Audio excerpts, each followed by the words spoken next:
Chapter 4. Jonathan Harker's Journal, continued. I awoke in my own bed. If it be that I had not dreamt, the Count must have carried me here.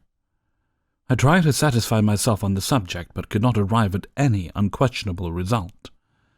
To be sure, there were certain small evidences, such as that my clothes were folded and laid by in a manner which was not my habit. My watch was still unwound, and I am rigorously accustomed to wind it the last thing before going to bed, and many such details. But these things are no proof, for they may have been evidences that my mind was not as usual, and for some cause or another, I had certainly been much upset. I must watch for proof.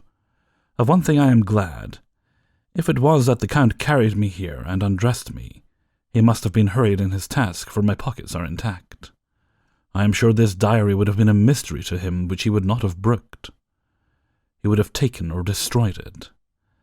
As I look around this room, although it has been to me so full of fear, it is now a sort of sanctuary. For nothing can be more dreadful than those awful women who are, waiting to suck my blood. 18th of May. I have been down to look at that room again in daylight, for I must know the truth. When I got to the doorway at the top of the stairs, I found it closed. It had been so forcibly driven against a jamb that part of the woodwork was splintered. I could see that the bolt and lock had not been shot, but the door is fastened from the inside. I fear it was no dream, and must act on this surmise. 19th of May.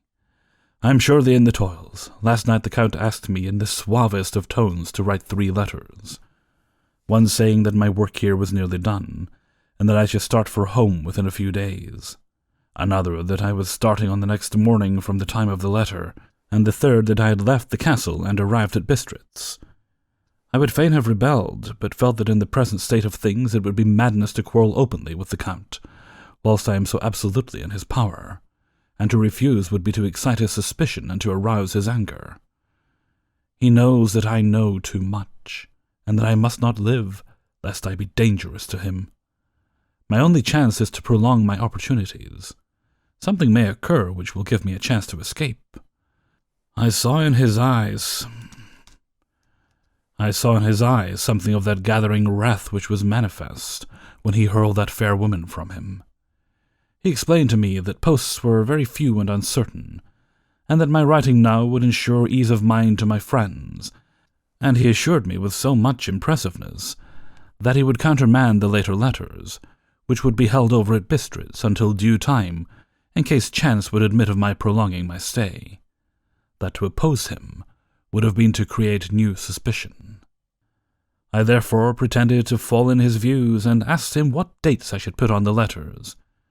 He calculated a minute, and then said, "The first should be June 12th, the second June 19th, and the third June 29th. I know now the span of my life. God help me. 28th of May. There is a chance of escape, or at any rate of being able to send word home. A band of Zageni have come to the castle, and are encamped in the courtyard. These Zageni are gypsies. I have notes of them in my book. They are peculiar to this part of the world, though allied to the ordinary gypsies all the world over. There are thousands of them in Hungary and Transylvania, who are almost outside all law. They attach themselves, as a rule, to some great noble or boyar, and call themselves by his name. They are fearless and without religion, save superstition, and they will only talk their own varieties of the Romani tongue. I shall write some letters home, and try to get them to have them posted. I have already spoken to them through my window, to begin acquaintanceship.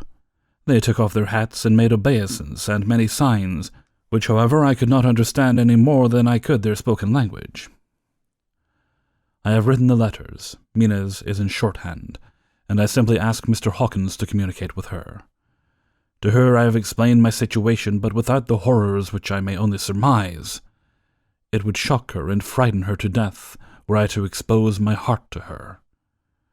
Should the letters not carry, then the Count shall not yet know my secret or the extent of my knowledge. I have given the letters. I threw them through the bars of my window with a gold piece. I made what signs I could to have them posted. The man who took them pressed them to his heart and bowed, and then put them in his cap. I could do no more. I stole back to the study and began to read. As the Count did not come in, I have written here. The Count has come. He sat down beside me and said in his smoothest voice, at which he opened 2 letters, "The Zageni gave me these, of which, though I know not whence they come, I shall of course take care. See?" He must have looked at it. "One is from you, and to my friend Peter Hawkins, the other." Here he caught sight of the strange symbols as he opened the envelope, and the dark look came into his face, and his eyes blazed wickedly. "The other is a vile thing, an outrage upon friendship and hospitality. It is not signed, so it cannot matter to us." And he calmly held the letter and envelope in the flame of the lamp, till they were consumed. Then he went on, "The letter to Hawkins that I shall of course send on, since it is yours. Your letters are sacred to me. Your pardon, my friend, that unknowingly I did break the seal. Will you not cover it again?" He held out the letter to me, and with a courteous bow handed me a clean envelope. I could only redirect it and hand it to him in silence. When he went out of the room, I could hear the key turn softly. A minute later, I went and tried it, and the door was locked. When an hour or 2 after, the Count came quietly into the room, his coming awakened me, for I had gone to sleep on the sofa. He was very courteous and very cheery in his manner, and seeing that I had been sleeping, he said, "So, my friend, you are tired. Get to bed. There is the surest rest. I may not have the pleasure to talk tonight, since there are many labours to me, but you will sleep, I pray." I passed to my room and went to bed, and strange to say, slept without dreaming. Despair has its own calms. 31st of May.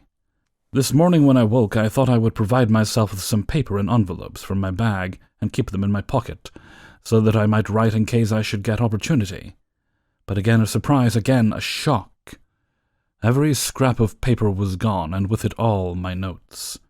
My memoranda relating to railways and travel, my letter of credit, in fact, all that might be useful to me were I once outside the castle. I sat and pondered a while, and then some thought occurred to me, and I made search of my portmanteau and in the wardrobe where I had placed my clothes. The suit in which I had travelled was gone, and also my overcoat and rug. I could find no trace of them anywhere. This looked like some new scheme of villainy. 17th of June. This morning, as I was sitting on the edge of my bed, cudgelling my brains, I heard without a cracking of whips, and pounding and scraping of horses' feet up the rocky path beyond the courtyard. With joy I hurried to the window and saw drive into the yard 2 great lighter wagons, each drawn by 8 sturdy horses, and at the head of each pair a Slovak, with his wide hat, great nail-studded belt, dirty sheepskin, and high boots. They had also their long staves in hand. I ran to the door intending to descend and try to join them through the main hall, as I thought that way might be opened for them. Again a shock. My door was fastened on the outside. Then I ran to the window and cried to them. They looked up at me stupidly and pointed. But just then the hetman of the Zageni came out, and seeing them pointing to my window, said something at which they laughed. Henceforth no effort of mine, no piteous cry or agonized entreaty, would make them even look at me. They resolutely turned away. The lighter wagons contained great square boxes with handles of thick rope. These were evidently empty by the ease which the Slovaks handled them, and by their resonance as they were roughly moved. When they were all unloaded and packed into a great heap in one corner of the yard, the Slovaks were given some money by the Zageni, and spitting on it for luck, lazily each went to his horse's head. Shortly afterwards I heard the cracking of their whips die away in the distance. 24th of June, before morning. Last night the Count left me early, and locked himself into his own room. As soon as I dared, I ran up the winding stair and looked out of the window, which opened south. I thought I would watch for the Count, for there is something going on. The Zagani are quartered somewhere in the castle and are doing work of some kind. I know it, for now and then I hear a faraway muffled sound, as of a mattock and spade, and whatever it is, it must be the end of some ruthless villainy. I had been at the window somewhat less than half an hour when I saw something coming out of the Count's window. I drew back and watched carefully, and saw the whole man emerge. It was a new shock to me to find that he had on the suit of clothes which I had worn whilst travelling here, and slung over his shoulder the terrible bag which I had seen the woman take away. There could be no doubt as to his quest, and in my garb too. This, then, is his new scheme of evil, that he will allow others to see me, as they think, so that he may both leave evidence that I have been seen in the towns or villages posting my own letters, and that any wickedness he may do shall, by the local people, be attributed to me. It makes me rage to think that this can go on, and whilst I am shut up here, a veritable prisoner, but without that protection of the law which is even a criminal's right and consolation. I thought I would watch for the Count's return, and for a long time sat doggedly at the window. Then I began to notice that there was some quaint little specks floating in the rays of the moonlight. They were like the tiniest grains of dust, and they whirled around and gathered in clusters in a nebulous sort of way. I watched them with a sense of soothing, and a sort of calm stole over me. I leaned back in the embrasure in a more comfortable position, so that I could enjoy more fully the aerial gambolling. Something made me start up, a low, piteous howling of dogs somewhere far below in the valley, which was hidden from my sight. Louder it seemed to ring in my ears, and the floating motes of dust to take new shapes to the sound as they danced in the moonlight. I felt myself struggling to awake to some call of my instincts. Nay, my very soul was struggling, and my half-remembered sensibilities were striving to answer the call. I was becoming hypnotized. Quicker and quicker danced the dust. The moonbeams seemed to quiver as they went by me into the mass of gloom beyond. More and more they gathered till they seemed to take dim phantom shapes. And then I started, broad awake and in full possession of my senses, and ran screaming from the place. The phantom shapes which were becoming gradually materialized from the moonbeams were those of the 3 ghostly women to whom I was doomed. I fled and felt somewhat safer in my own room, where there was no moonlight, and where the lamp was burning brightly. When a couple of hours had passed, I heard something stirring in the Count's room, something like a sharp wail quickly suppressed. And then there was silence, deep, awful silence, which chilled me. With a beating heart I tried the door, but I was locked in my prison and could do nothing. I sat down and simply cried. As I sat, I heard a sound in the courtyard without. The agonized cry of a woman. I rushed to the window and, throwing it up, peered out between the bars. There indeed was a woman with dishevelled hair, holding her hands over her heart, as one distressed with running. She was leaning against a corner of a gateway. When she saw my face at the window, she threw herself forward and shouted in a voice laden with menace, "Monster! Give me my child!" She threw herself on her knees, and raising up her hands, cried the same words in tones which wrung my heart. Then she tore her hair and beat her breast, and abandoned herself to all the violencies of extravagant emotion. Finally, she threw herself forward, and though I could not see her, I could hear the beating of her naked hands against the door. Somewhere high overhead, probably the tower, I heard the voice of the Count calling in his harsh metallic whisper. His call seemed to be answered from far away and wide by the howling of wolves. Before many minutes had passed, a pack of them poured like a pent-up dam when liberated, through the wide entrance into the courtyard. There was no cry from the woman, and the howling of the wolves was but short. Before long they streamed away, singly, licking their lips. I could not pity her, for I knew now what had become of her child, and she was better dead. What shall I do? What can I do? How can I escape from this dreadful thing of night and gloom and fear? 25th of June, morning. No man knows till he has suffered from the night how sweet and how dear to his heart and eye the morning can be. When the sun grew so high this morning that it struck the top of the great gateway opposite my window, the high spot which it touched seemed to me as if the dove from the ark had lighted there. My fear fell from me, as if it had been a vaporous garment which dissolved in the warmth. I must take action of some sort whilst the courage of the day is upon me. Last night one of my post-dated letters went to post, the first of that fatal series which is to blot out the very traces of my existence from this earth. Let me not think of it. Action! It has always been at night time that I have been molested or threatened, or in some way in danger or in fear. I have not yet seen the Count in the daylight. Can it be that he sleeps when others wake? That he may be awake whilst they sleep? If I could only get into his room, but there is no possible way. The door is always locked, no way for me. Yes, there is a way, if one dares to take it. Where his body has gone, why may not another body go? I have seen him myself crawl from his window. Why should I not imitate him and go in his window? The chances are desperate, but my need is more desperate still. I shall risk it.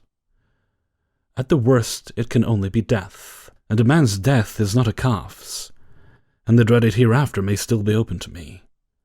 God help me in my task. Goodbye, Mina.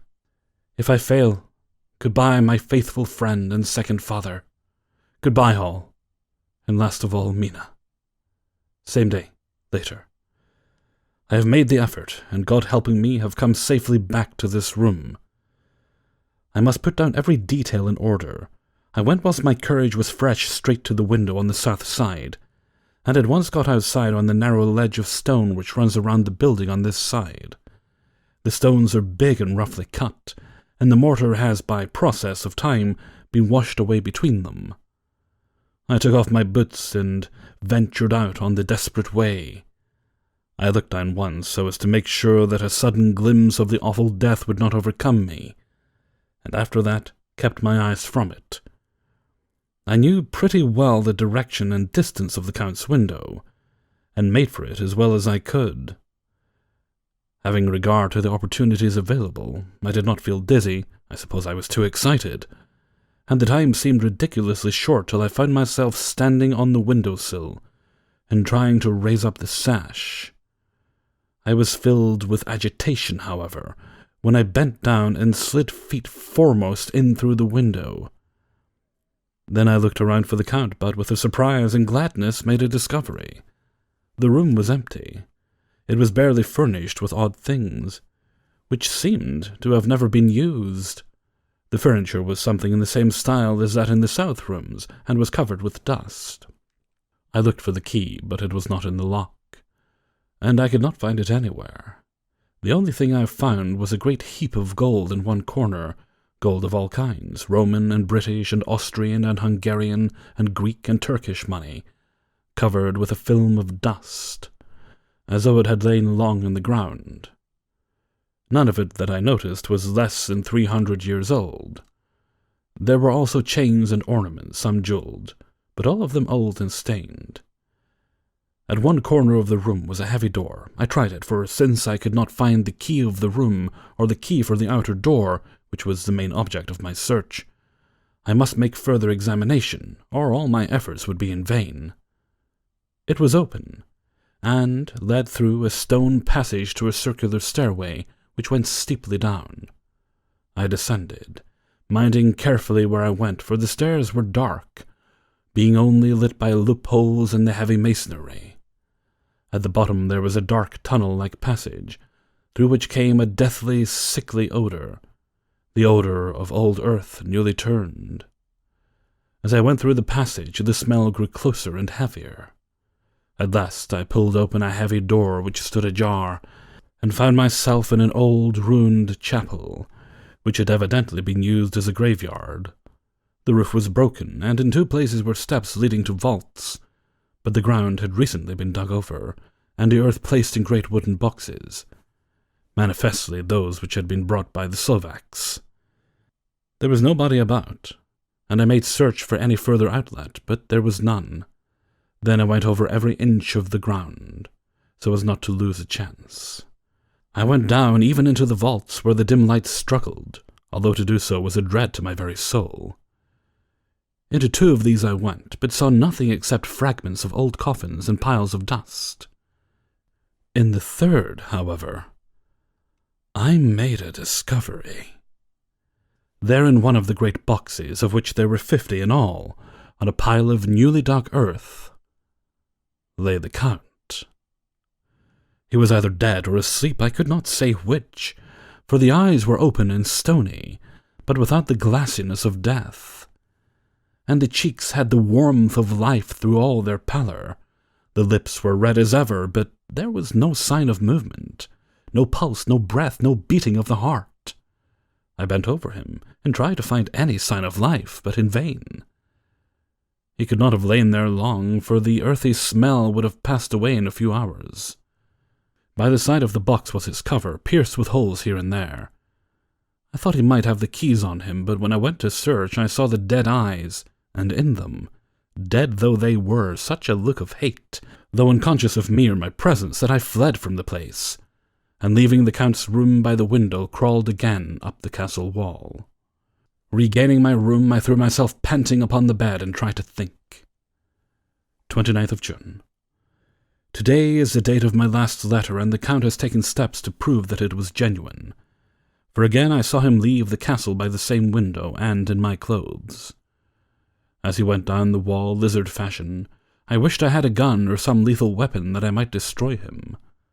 But I fear that no weapon wrought alone by man's hand would have any effect on him. I dared not wait to see him return, for I feared to see those weird sisters. I came back to the library, and read there till I fell asleep. I was awakened by the Count, who looked at me as grimly as a man can look as he said, "Tomorrow, my friend, we must part. You return to your beautiful England, I to some work which may have such an end that we may never meet. Your letter home has been dispatched. Tomorrow I shall not be here, but all shall be ready for your journey. In the morning come the Zgeni, who have some labours of their own here, and also come Slovaks. When they have gone, my carriage shall come for you, and shall bear you to the Borgo Pass, to meet the diligence from Bukovnia to Bistritz. But I am in hopes that I shall see more of your Castle Dracula." I suspected him, and determined to test his sincerity. Sincerity. It seems like a profanation of the word to write it in connection with such a monster. So I asked him point blank, "Why may I not go tonight?" "Because, dear sir, my coachman and horses are away on a mission." "But I would walk with pleasure. I want to get away at once." He smiled, such a soft, smooth, diabolical smile that I knew there was some trick behind his smoothness. He said, "And your baggage?" "I do not care about it. I can send for it some other time." The Count stood up and said, with such a sweet courtesy which made me rub my eyes, it seemed so real, "You English have a saying which is close to my heart, for its spirit is that which rules our boyars. Welcome the coming, speed the parting guest. Come with me, my dear young friend. Not an hour shall you wait in my house against your will, though I am sad that you're going, and that you so suddenly desire it. Come." With a stale gravity he, with the lamp, preceded me down the stairs and along the hall. Suddenly he stopped. "Hark!" Close at hand came the howling of many wolves.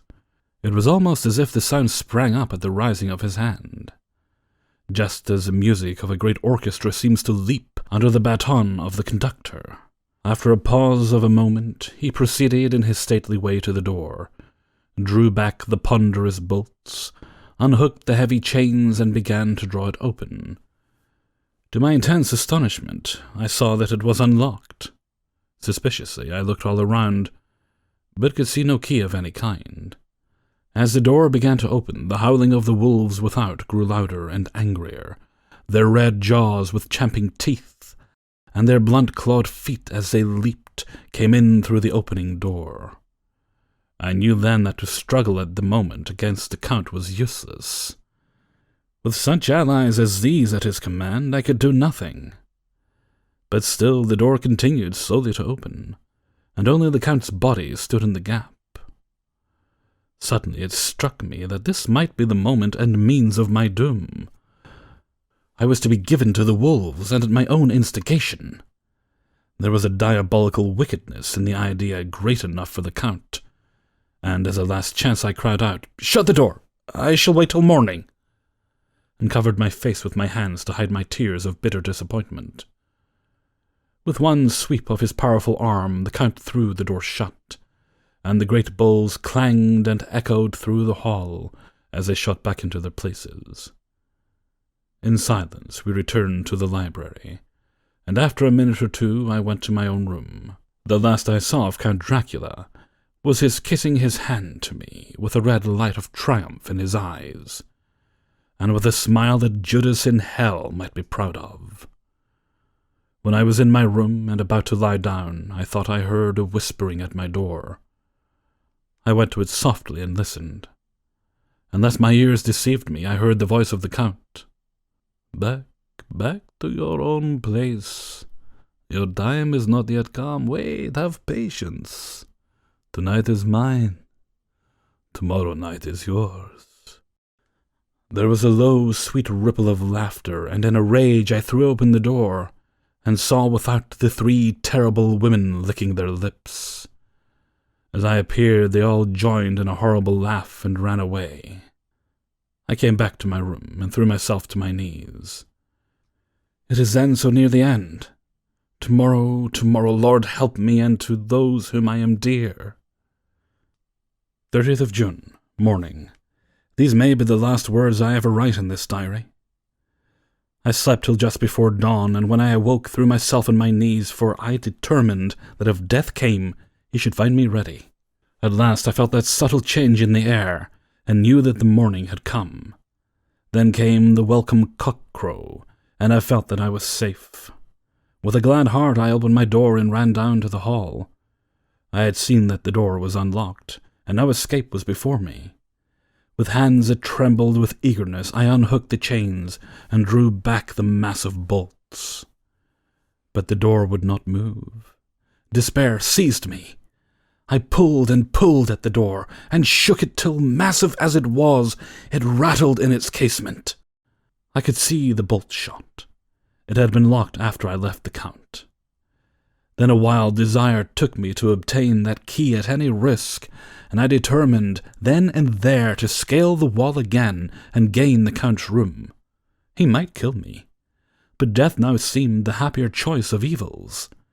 Without a pause I rushed up to the east window and scrambled down the wall as before into the Count's room. It was empty, but that was as I expected. I could not see a key anywhere, but the heap of gold remained. I went through the door in the corner and down the winding stair and along the dark passage to the old chapel. I knew now well enough where to find the monster I sought. The great box was in the same place close against the wall, but the lid was laid on it, not fastened down, but with the nails ready in their places to be hammered home. I knew I must reach the body for the key, so I raised the lid and laid it back against the wall. And then I saw something which filled my very soul with horror. There lay the Count, but looking as if his youth had been half renewed. For the white hair and moustache were changed to dark iron grey. The cheeks were fuller, and the white skin seemed ruby red underneath. The mouth was redder than ever, for on the lips were gouts of fresh blood, which trickled from the mouth and ran over the chin and neck. Even the deep burning eyes seemed set among swollen flesh, for the lids and pouches underneath were bloated. It seemed as if the whole awful creature were simply gorged with blood. He lay like a filthy leech, exhausted in his repletion. I shuddered as I bent over to touch him, and every sense in me revolted at the contact. But I had to search, or I was lost. The coming night might see my own body a banquet in a similar way to those horrid three. I felt all over the body, but no sign could I find of the key. Then I stopped and looked at the Count. There was a mocking smile on the bloated face which seemed to drive me mad.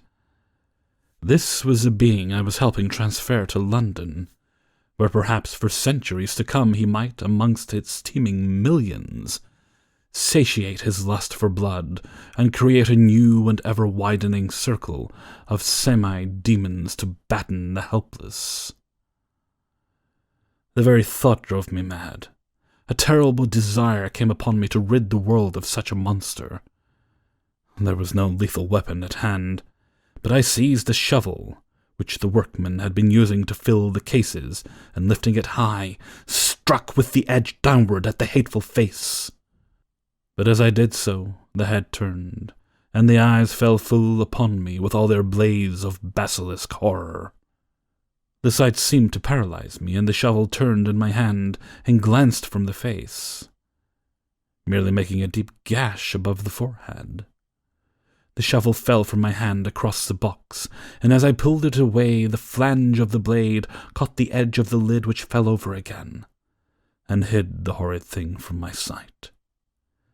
The last glimpse I had was of the bloated face, blood-stained and fixed with a grin of malice, which would have held its own in the nethermost of hell. I thought and thought what should be my next move. But my brain seemed on fire, and I waited with a despairing feeling growing over me. As I waited, I heard in the distance a gypsy song sung by merry voices coming closer, and through their song the rolling of heavy wheels and the cracking of whips. The Zagani and the Slovaks of whom the Count had spoken were coming, with a last look around and at the box which contained the vile body. I ran from the place, and gained the Count's room, determined to rush out at the moment the door should be opened. With strained ears I listened and heard downstairs the grinding of the key in the great lock, and the falling back of the heavy door. There must have been some other means of entry, or someone had a key for one of the locked doors. Then there came the sound of many feet tramping and dying away in some passage, which sent up a clanging echo. I turned to run down again towards the vault, where I might find the new entrance, but at the moment there seemed to come a violent puff of wind, and the door to the widening stair blew to with a shock that set the dust from the lintels flying. When I ran to push it open, I found that it was hopelessly fast. I was again a prisoner, and the net of doom was closing around me more closely.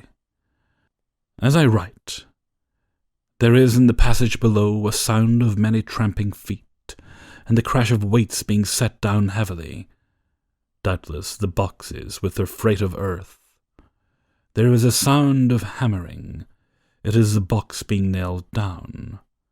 Now I can hear the heavy feet trampling again along the hall, with many other idle feet coming behind them. The door is shut, and the chains rattle. There is a grinding of the key in the lock. I can hear the key withdraw. Then another door opens and shuts. I hear the creaking of lock and bolt. Hark! In the courtyard, and down the rocky way, the roll of heavy wheels, the crack of whips, and the chorus of the Zagani as they pass into the distance.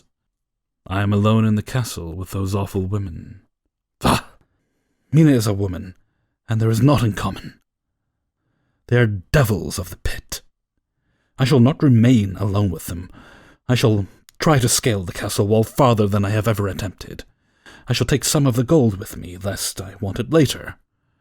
I may find a way from this dreadful place. Then away for home, away to the quickest and nearest train, away from this cursed spot, from this cursed land, where the devil and his children still walk with earthly feet. At least God's mercy is better than that of these monsters, and the precipice is steep and high. At its foot a man may sleep, as a man. Goodbye all, Mina.